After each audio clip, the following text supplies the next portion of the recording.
It's a joint effort involving both community members and the First Congregational Church of Dodge Center. It involves tending to a community garden and giving back to those in need. KIMT News 3's Maureen Dudley spoke with volunteers about how this special garden is helping so many people.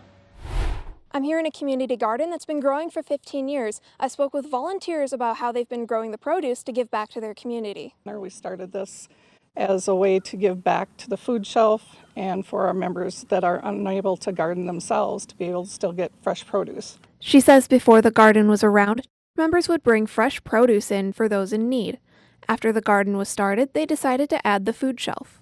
Everybody is appreciative, and sometimes the food pantry is unable to take what we have because sometimes we have too much for what they can handle. The volunteers say last year they were able to give over 3,000 pounds of vegetables to SEMCAC, Pantry of Faith, and other food shelves.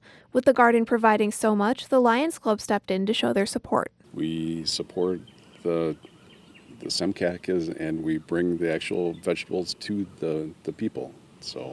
And that's the reason why the Lions stepped in to provide some of the mats and the cages this year. The volunteers say they visit the garden weekly to harvest what's grown and also to check on how all the plants are doing after all the heavy rain this summer. They tell me if you have your own garden and have extra produce, you can always take it into the food shelf. In Dodge Center, Maureen Dudley, KIMT News 3. If you want to help out at the community garden, you can contact the First Congregational Church in Dodge Center.